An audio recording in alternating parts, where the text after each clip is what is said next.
در حق همین جوانان دلیر، جوانان شجاع، جوانان وطن دوست وارخ میگویم که در حقیقت آنها در یک چندین سال آخر از اولین ها شده به صف ارتش برای خدمت میروند و وطن و پدر و مادر خود را حمایت میکنند. این هم باشد نشان میدهد که یک حس وطن دوستی، درجه وطن دوستی آنها در چندین سال آخر البته بالا رفته است. خدمت وطن با جوانان ما، مخصوص با جوانان همین دهی وارخ که ما با تمام خیلی همه معلوم است که ما یک در منطقه داغ زندگی میکنیم. همین چیز البته برای جوانان وارخ بسیار ضرور است، چون که جوانان که به صف ارمیا که رفتن البته از مکتب بزرگی مردانگی میگذرند، آب و تاب مییابند، حاجت جسمانی آب و تاب مییابند، روحیه‌شون آب و تاب مییابند، استفاده بردن یراق استفاده میبرند که البته برای نه تنها حفظ و حمایت وارخ بلکه برای حفظ و حمایت تاجیکستان وطن عزیز ما خیلی ضرور در کاری است. اوضاع جهانی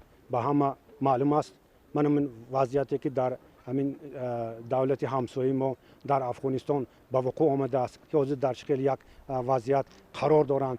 برای همین هر یک جوانان باید به خدمت وطن، برای آبادی وطن تیار باشند. باید از هر وقت بیشتر زیرکی و هوشیاری سیاسی خود را از دست ندهند. حمایت وطن این هم قرض است و هم فرض است. معلوم می شود که هر یک شهروند وظیفه دار است که باید وطن خود را حمایت کند.